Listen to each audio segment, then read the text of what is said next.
Welcome to the Bookish Ballerina Podcast, where we talk about ballet, stories, art, science, economics, music, and everything in between. I'm your host, Eleanor Stewart, and I am a rather bookish ballerina. Today, my guest is Amanda Miller. She, with much prayer and the support of her family and other families in the community, founded Ordo Amoris Classical Academy in Alabama, a classical Christian school designed to raise children in the nurture and admonition of the Lord, with scripture, Socratic discussion, and primary texts as critical parts of the education provided. I hope you enjoy our discussion. Hello and welcome to the Bookish Ballerina Podcast. How are you? I am doing well. Yes, I'm excited to have you on the show. What is Ordo Amoris? Who are you and how did all of that get started? Okay, well, Ordo Amoris is a little school in Fairhope, Alabama that we just decided to start a couple years ago. Our classical Christian school that really came after a lot of prayer and just a lot of searching of what was going to be a good fit for my family. My family and I had been very invested in classical Christian education for a long time. And we had kind of seen some of the trends. You know, the funny thing about classical education is that, of course, it's been around for thousands of years. But it's a pretty new resurgence of things lately. So you'll have a lot of different variations of what classical Christian education looks like right now. And so kind of like the 31 flavors at Baskin-Robbins, I thought, well, I kind of want to go a little different direction from the school that we were recently at. And so that's where Ordo Amoris came from. Awesome. Okay, and what are some of the things that make Ordo Amoris unique? So, again, it is classical and Christian. So we are rooted just completely in Scripture, and all of our subjects are taught through a biblical worldview. And then we do use classical methodologies as we teach. Some of the other unique things about us is our class size. We wanted to keep things very small.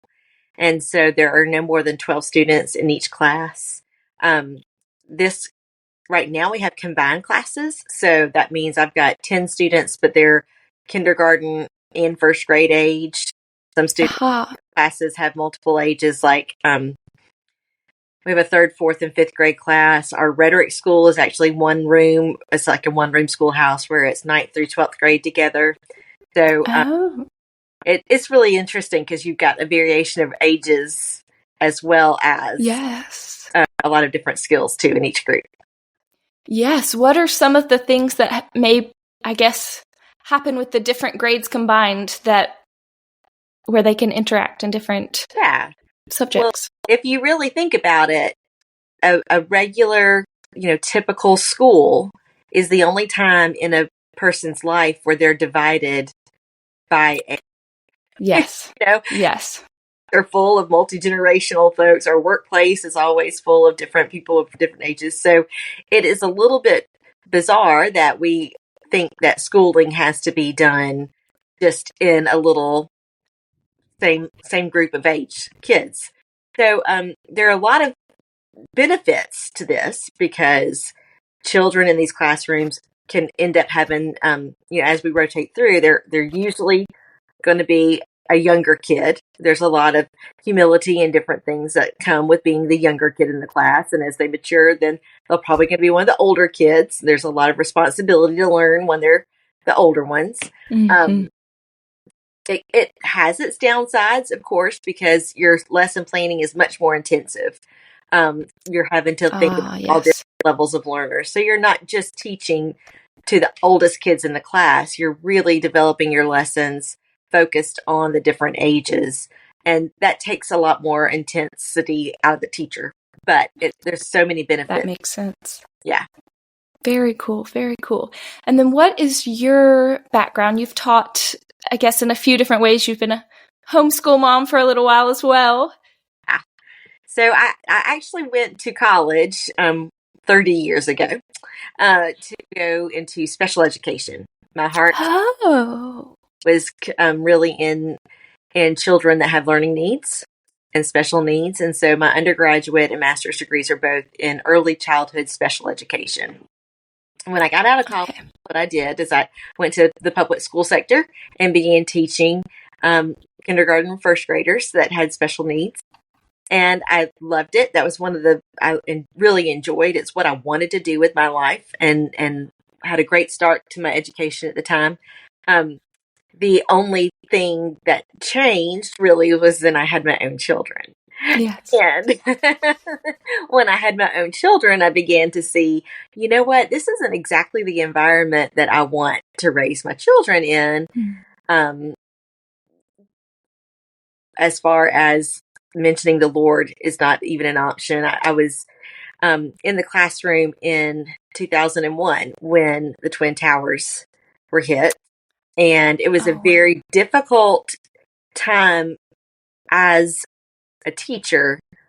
I was in a military city. And so we had a lot of different countries, foreign leaders and different things. And so the school was populated with all kinds of children. There was no way to share your faith. And that was just a really debilitating thing to have to deal with when we were in the midst of such a national tragedy and not be able to share Christ with these families. Yes. Everyone's scared and feeling different emotions. So around that time, that's when I kind of began to look at other places and think, well, how can we have our children in a different environment? And of course, homeschool was the first thing that popped in my head. And I tried that. I ended up with having 4 children under the age of 5. And so when my oldest, Landon, was ready to homeschool, I had it all set out, and this is what I was going to do with him, and kind of created it like in my own little classroom. And then realized I had no ability to do that. I was still nursing a child, and I had a 2-year-old and another 3-year-old, and then Landon going to kindergarten. So we immediately looked at our options, and we found classical education at that time. And we were able to send our little ones to classical ed, and I fell in love with it so much that after about 8 years in the public school sector, then I became a teacher at the classical school. And goodness, that was probably Landon's in a sophomore in college now, so that was a good long time ago. I see. Very cool. And then what did you teach when you started teaching in the classical education side of things? My first assignment was I started a little preschool because I needed I basically needed a job because I wanted to work where my kids were going to school, and I couldn't put them in school without me working. So the folks at Bayshore Christian School were kind enough to allow me to start a preschool there, and I was able to teach little preschoolers for a bit. And then I graduated into the second grade classroom where I taught there for about 10 years as well. Okay. Very neat. And then how did what was the process for moving from that to Ordo Amoris? Well, the process there was, a lot of hills and valleys. We, as a family, had every year we would kind of go through the situation of when it's re-enrollment time, we pray, we look at the things that are going on, and, well, is this still the right fit for our family? Is this still the right fit? And so we, for the last couple of years that we were at our previous school, the decision was becoming harder and harder. So, of course, that leads you to ask, well, why? What's missing? Mm-hmm. What are we looking for? And why is this harder to commit to every year? And the bottom line was just that we kind of wanted a more family focused educational environment.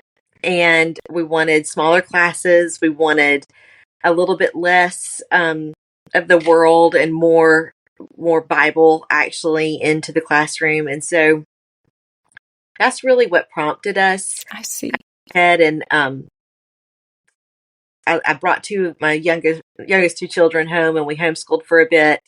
And at that point realized, yeah, this is definitely something that we need, to just have another little environment where we could grow. And it began as, well, maybe we'll do a true co-op where we'll have school 2 days a week and then home learning for the other days.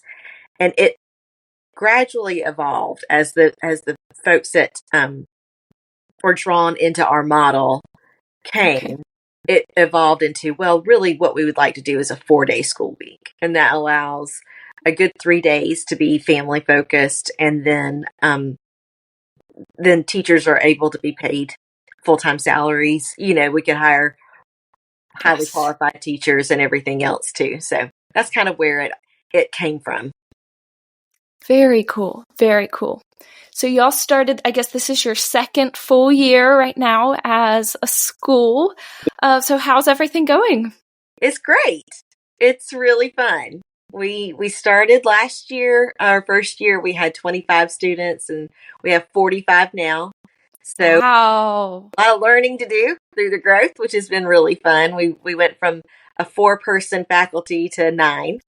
So that's exciting. Yeah, we've got a lot to learn. All of those growing pains certainly are here and there. But the energy that goes with that is palpable. It's just so fun for us to be a part of. And so everything's going really well. Again, learning lessons every day. Yes. With the 4-day school week, what does homework look like for the kids? So is that 5th traditional school day still a very full school day, just at home? How does that work? Well, it just varies on ages. Okay. For the grammar school, that day home is a school day, but we want it to be a home day. We want them in the kitchen with mom. We want you to go to work with dad if you want to, or, just have quality home time. So there's very little for them to be doing at home. Sometimes they're a little kickstart because our day off is on Monday. We have several pastors that teach for us full time. And so in order to give them a Sabbath, Monday is kind of the best day to take off. So we'll have kickstarts that maybe the kids need to read a little something before they jump into the school week. But for grammar school, there's very little to do on Mondays. For upper school, for logic and rhetoric school, we do have we're a very reading intensive school. And there are students are typically, I know in our high school, they're typically reading at least 50 to 60 pages a week of between their different classes. And so Monday is typically a good reading day. It has managed their time, so they could wait and do it during the school week, but then that, of course, takes a chunk of time out of their fun times. Yes. So it's really good time management to kind of teach them those accountability skills. We offer a couple of difficult classes too, like Greek and some of the that require a little bit more practice. So those classes typically have work to do on the Monday. Very cool. Is that ancient Greek or modern Greek? Okay. Yeah, we do Greek. Yeah. Very cool. Very cool. And what are some of the texts y'all read? I love this. So what my rhetoric school students are reading right now, of course, they just finished Quintilian for rhetoric. Tacitus, they just finished Tacitus we're in the middle of, we're joining ancient history of ancient Rome and Middle Ages that we're reading right now. So they just finished Tacitus and they started Josephus this week. They will later on be reading City of God by Augustine and a couple other different things, and throwing in some fun Tolkien. We've got a bit of Tolkien coming here too, so kind of a widespread of things. I'm trying to remember some of the other things that they're reading in rhetoric, but besides Aristotle and Quintilian, I think those are the two things that are coming off the top of my head right now. Very cool. Yeah, y'all use a lot of primary texts, correct? Yeah. That's a big part of. Yeah. Very neat. Very neat. And then those labels, grammar school, logic school, and rhetoric school, for those who are not classical education people, what does that mean? Yeah. So the classical education trivium is basically divided into stages of development. And so where most children would go to an elementary school, that's what we call our grammar school. And that's because we're teaching the basic grammar of all the different subjects. It's full of memorization because the kids are aptly memorizing at the time. They're like little sponges, and they can soak up all those great memory songs, and there's just a ton of singing and chanting and memorization during that period. Then once they move from memorizing and just loving to learn, then they really want to process what they're learning, and they start thinking about it, and that's when they move into the logic age. And so that's when we get the maybe a little bit argumentative middle school period where they're always questioning things and pushing buttons. We want to teach them how to argue well. So if you're going to do it right. And we do teach formal logic and informal logic during that stage. Nice. So it helps them to dissect a bit the memory work that they've worked so hard for in grammar. And then the rhetoric stage is where they take those ideas that they've picked apart in logic stage and begin to formulate really coherent arguments and able to communicate what they feel. In the rhetoric stage, we do primary sources in logic and rhetoric, so they're reading a lot of ancient texts. But really in that rhetoric stage, they're able to process the information and internalize it a bit and make it their own. So, okay. Yeah. Very neat. Very neat. Awesome. So as you know, I was homeschooled. Yes. I had kind of, from a lot of people's perspective, a unique education experience, but it was very much classical education. Yeah. And I don't know if you know this, but when I was in 8th grade, I took 2 classes at the local Christian classical school. I took Algebra 1 and Physical Science. Okay.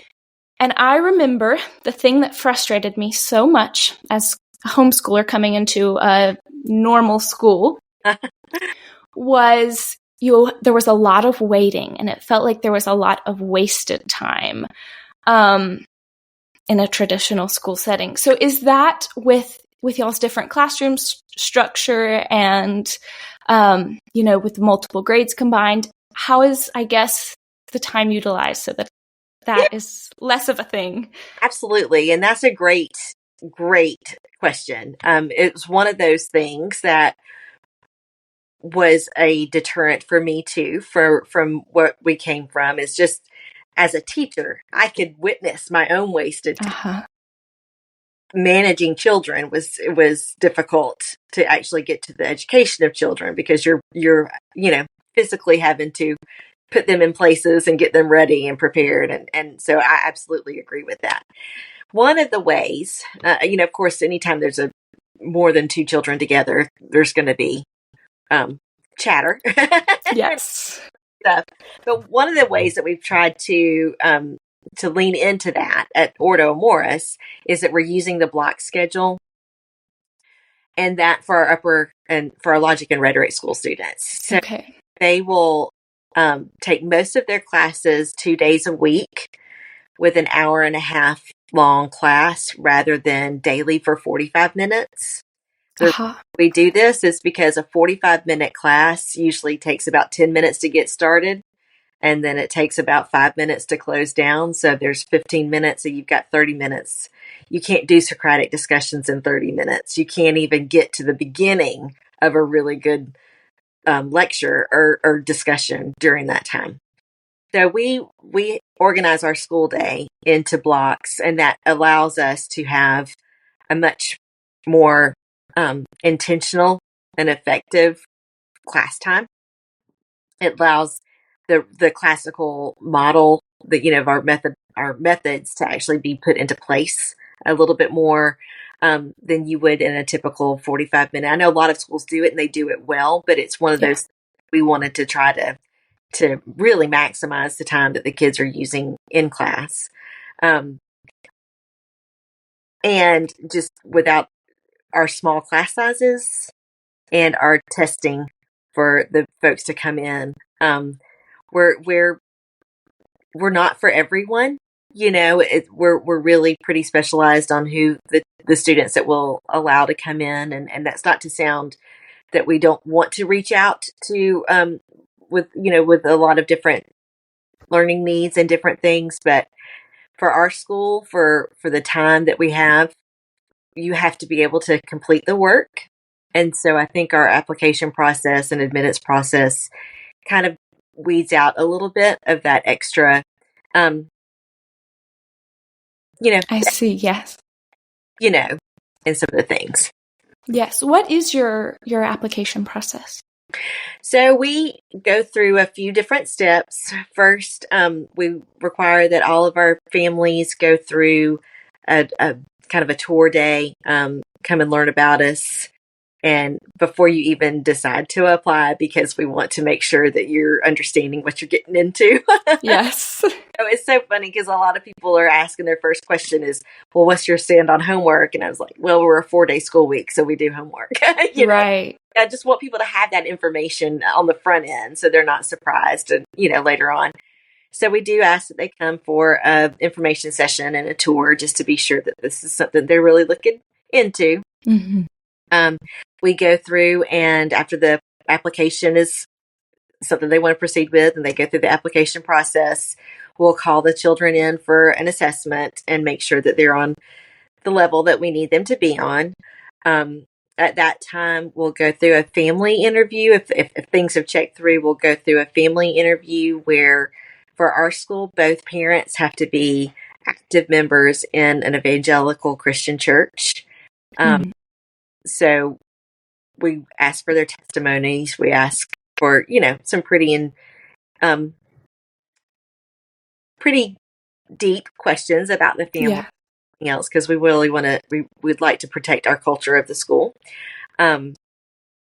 We do require that, like I said, both parents are active members at evangelical churches, but we have to have a letter from their pastors for the come in, and that's usually the rigmarole that you have to go through. It's a couple steps, but we found that it has been a very effective and helpful way for us to really focus on the families that are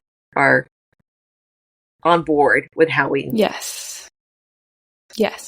So to build the culture of the organization, it is not, I guess, a missionarily focused school. It's focused. Okay. Yeah. Yes. So, and that's. Yeah. Our mission is to assist Christian parents. So, and that's in our statement. It's in all of our marketing and any of our publications, because we really, those are the families. That's our niche, and so those are that we know that we can help the most. Awesome. Okay. Very cool. Very cool. I mentioned to you that I was, I guess, looking into a few different types of schools, just learning about different education methods. I know you mentioned Socratic discussions as well.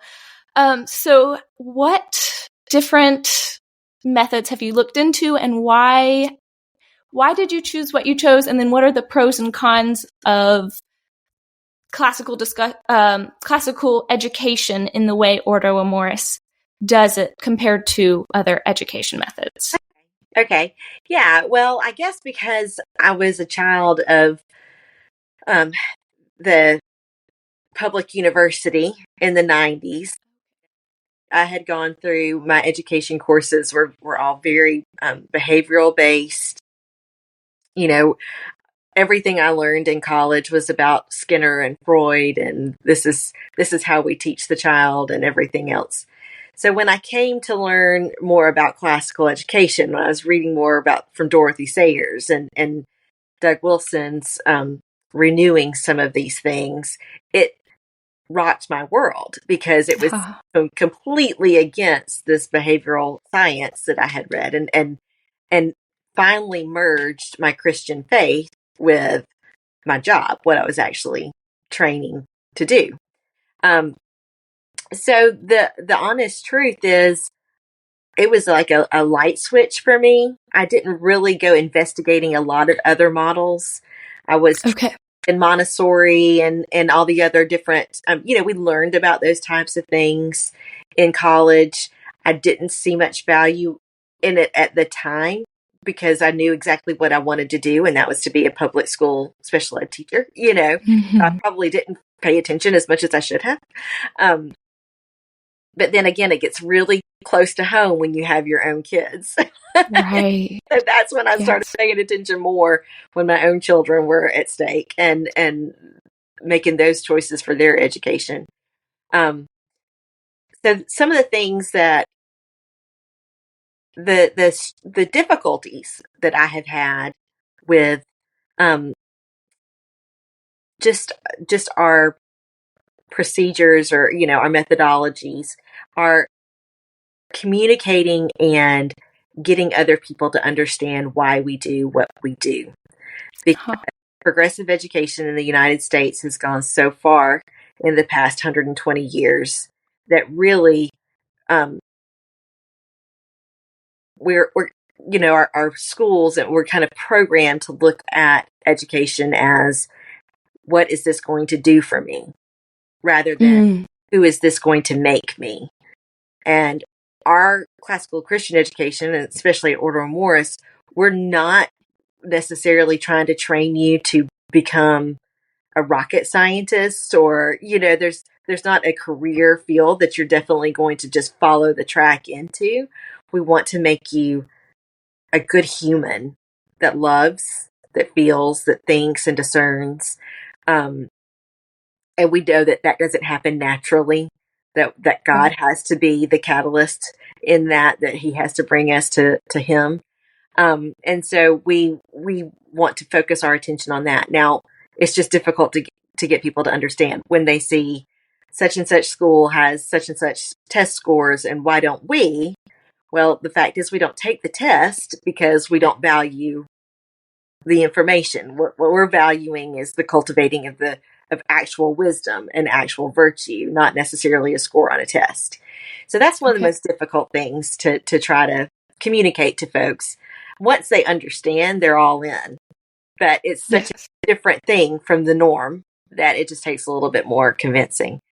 And then another thing that's been difficult is, well, just because we've got the multiple ages in one class, a lot of folks have been like, how exactly does this work? And once they finally see it in action, then it's very clear. But again, that's one of those things of explaining to folks that it's just really hard till you see it in action, Yes. I'm not your question. Yes, that's great. What is your testing procedure?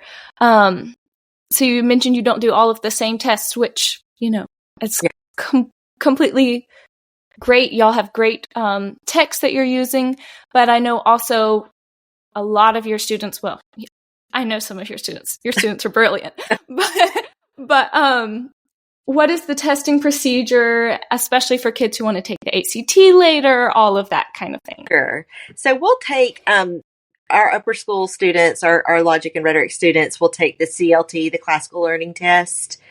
And for most colleges, that is a very good test for your entrance. It goes more along with what we teach in classical education. The ACT and SAT and those are, in my opinion, they don't give you as much of a good gauge on what children are actually able to do. Maybe it's a good gauge on what they can remember or process, but it doesn't really give a good indication of what they are able to achieve. And so we don't put a lot of emphasis. If students want to take the ACT, they're more than welcome to, but we don't do any ACT training or anything like that at Ordo.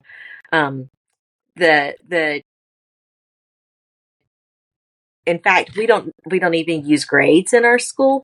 We don't use numeric grades. We use a Latin grading scale. So it can adjust to a GPA, and we do that for college entrance, but we do things a little bit different than most other places. Yes.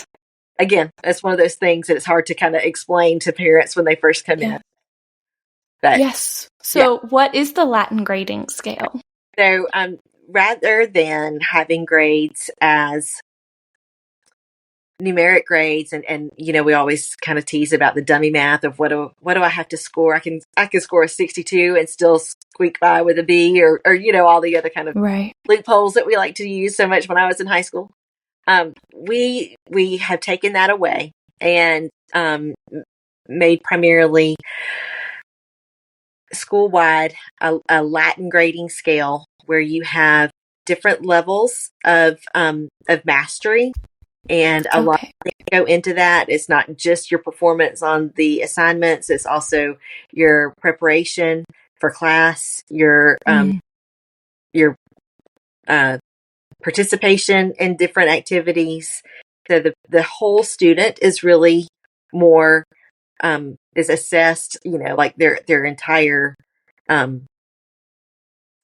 what's the right word to explain this? We're not just looking at a specific skill set. We're thinking of the whole child.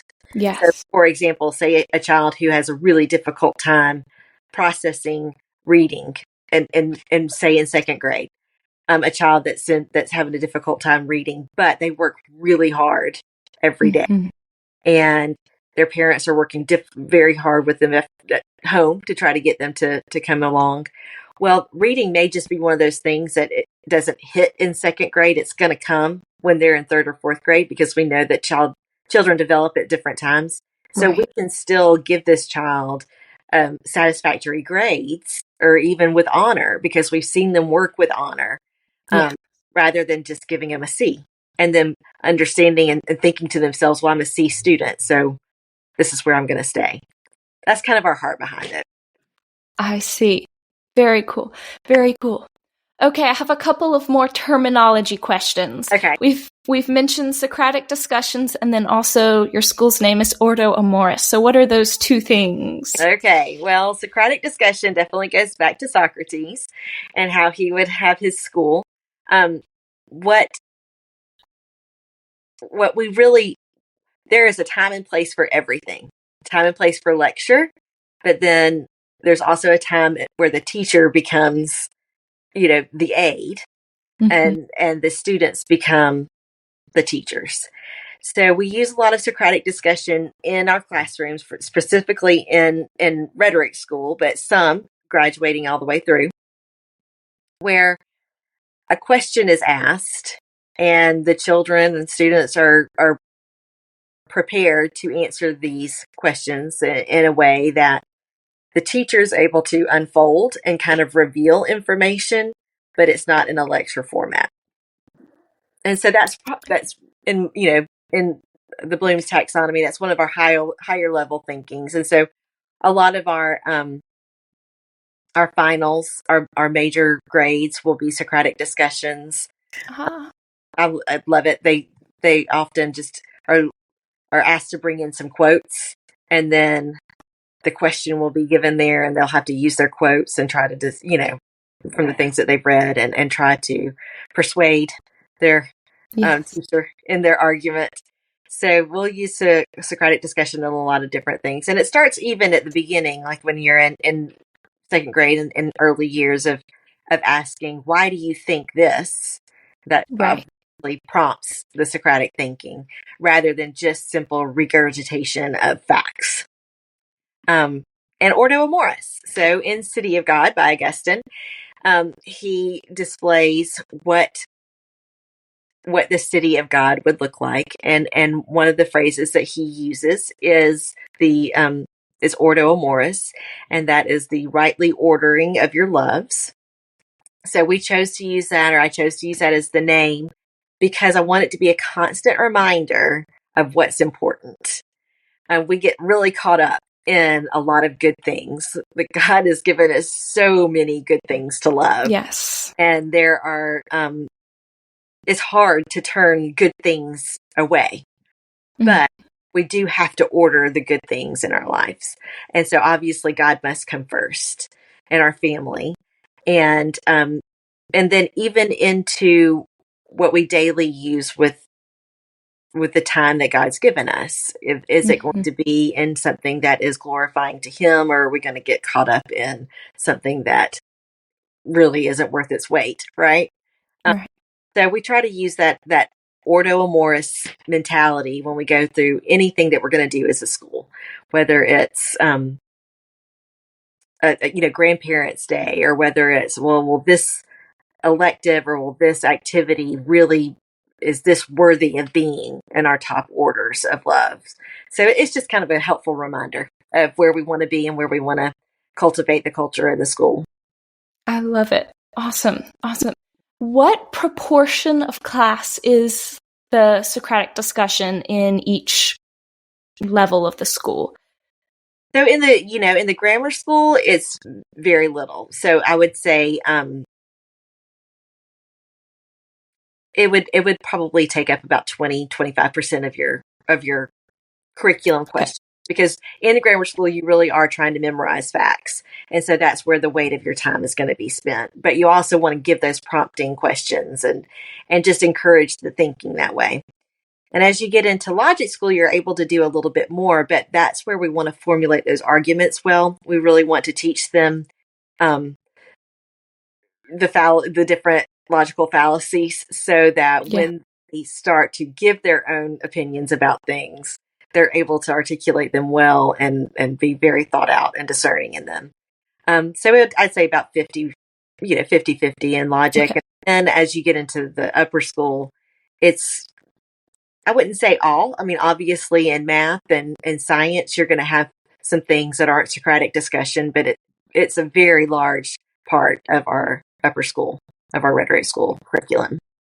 Okay. And then what role does writing play in your curriculum? So part of our goal is to educate and graduate children that are able to articulate themselves verbally and in writing. And so it's a very large part. We start with, we use the IEW curriculum for grammar school, and then we go into the lost tools of writing in logic school. Okay. Which kind of formulates things a little bit. And then our writing for rhetoric school is primarily the thesis and different arguments that we go through several years of rhetoric with writing components into it. So it's a pretty large part of what we do. I love it. Awesome. What is your process for selecting teachers? Oh, goodness. A lot of prayer. No, the Lord has been so good to us to have just brought amazing candidates to our attention. Especially in a new school, but probably in all small schools, classical Christian schools, people are not coming for the pay. They're coming because of their heart. They want to be there. They've got the skills that they want to share, and they've got the passion for what our mission is. So this year we've been able to bring in a couple of new teachers. Most all of them have teaching experience in a classical education, but not necessarily a teaching degree. So, for example, there's only 2 teachers out of our 9, and I'm one of them, that has been trained to be a teacher. I see. Have you as a expert in your field, and then, but with the skills that you're able to teach, then necessarily go through a teaching program at a state school, where I can attest it was waste of time.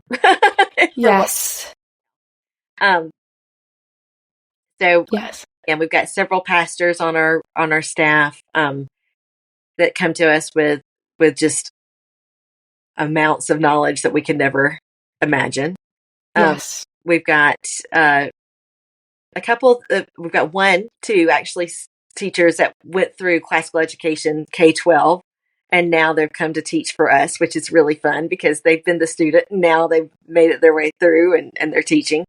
So that's kind of a fun. Yeah. They give a lot of really great perspective to what we do.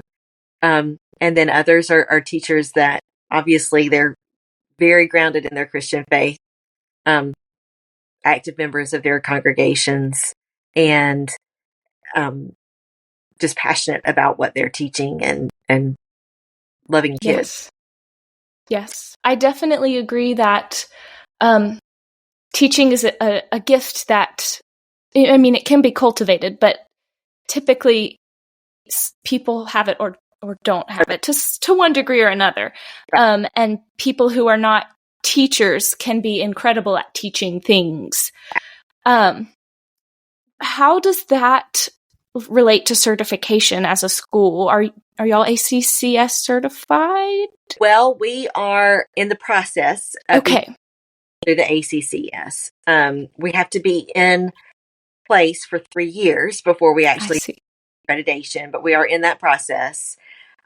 They do not require, the ACCS does not require that you have teachers certified through your state, but there is a special certification process through the ACCS, and they're very generous in how you can go about getting that certification. When they do their annual conferences in the summer, they have a track that is specifically for teachers who want to gain their certification. So you can get your provisional certification by going through those classes at the ACCS conference. If you're unable to get them all there, then they offer them on their website. So we can take the teachers through those courses there. And then there are different levels that you can progress through. So after you've gotten your provisional, then you'll go through a professional and to a master's level teaching. And that is the goal. Right now, we've got several master's level teachers, and then with our new teachers, we've got a couple provisional too. So, it's great. Very cool. Very cool. And then what are some of your long-term hopes, goals, dreams for Ordo Amoris? Well, we're still in this, I hope we're here next year kind of mode. We're still in that baby stage. So that's one of the things is we just pray every day, Lord, thank you for today. Give us tomorrow. Yes. But definitely thinking forward, we're not the type of school that wants to be a huge presence. We're not one that's going to be headlining any of the state championships and things like that in sports. Our goal is to grow to have 12 students per grade. So that will leave us around 150 students, which is financially and just logistically as the right number for keeping the kind of culture that we want to keep. We want to maintain our small classes and really have a our model we really want to call is a discipleship model, so that the teachers are, especially the upper school teachers, the max that they would actually be teaching is 40 students rather than 140 students, right? We want them to be able to have relationships with the families and know the students well. And then we would love to have maybe a beautiful campus that has a little bit of green space that we could be outside, but we'll be wherever God wants us to be until then. Yes. Are y'all still, I'm going to forget the name of the church y'all were at. Yeah, we're still Redeemer Lutheran Church. Okay. Yeah. Awesome. Yeah. It's a great location. We're beginning to outgrow some of the little spaces. So yes. It's going to be for us. I saw you had done some renovations or something of the sort for this year. Yeah, the church was very generous to let us and help us expand some classrooms. So we've been able to make it work this year. It's been great. That's exciting. Yeah. Awesome. Okay. Well, I have 2 final questions that I like to end every interview with, and you might appreciate these, especially. The first one is, what is one thing that you are learning about right now? Oh, goodness. Well, that's really funny because I'm going next week to a conference on marketing and enrollment. And so really where I'm stretching myself right now. When I thought this was a great idea, I was like, sure, we'll start a school and I will teach. I didn't think about all the administrative stuff that goes with everything else. So, in fact, I might have even kind of laughed at administration for thinking it's really unnecessary. And now I'm in it and I'm like, whoa, there's so much that I have to learn. So that's what I'm doing right now is I'm reading up and trying to learn as much as I can about, good leadership.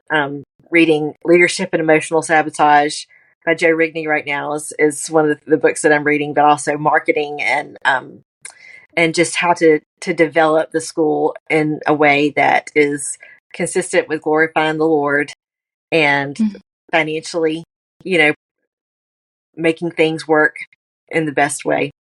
So yes, I really rather kids to read, but that's not what I'm doing right now. I love it. Are y'all a 501c3 or heading that direction? Yeah, we are. Okay. Awesome. And then the last question is, what is one thing you wish you could teach everyone? Oh, goodness. One thing I wish I could teach everyone is, and this is not at my school, this is just in general, right? Yes. One thing I wish everyone knew is that the Lord's in control. I wish that I could communicate that. One of the things that I'm handling more of now as our school has grown is a little bit of anxiety in parents and in students because of just the lack of knowing what's ahead, right? Right. And so just reminding folks that God's providence, he's sovereign, he's got this. And so we don't have to worry that we can follow him and trust him and that he's got us in his hands. Absolutely. Yes. Awesome. Do you have any final thoughts that you would like to share or questions for me? I don't think so. I noticed that you were looking at Acton Academy and Michaela too. So are those models that you're interested in? I've so not like super seriously, but I have been listening to interviews with Catherine Burble-Singh and Jeff Sandifer. I've found it very interesting because they're such different models. Yeah. Acton Academy, of course, is very very much more student-led, and then the Michaela School is very disciplined, structured. Yeah. But they're both extremely successful schools at creating well-rounded students. So that's been very interesting. What are your thoughts on that? Well, I probably haven't done as much research as you have, but just looking into them, I was kind of looking at them in perspective to what is different, what they're doing differently than we are. And Acton appeared to be a very technology-driven curriculum that they use, and we're a technology-free school. We have our students. I love that. We don't, so there's a lot of differences between our philosophies that way.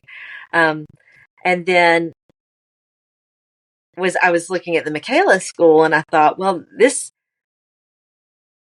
I appreciate their discipline just without the Lord being the center of it. Are you just training people to be little, rule followers or is there real heart investment in it? So that was kind of my little question with that perspective.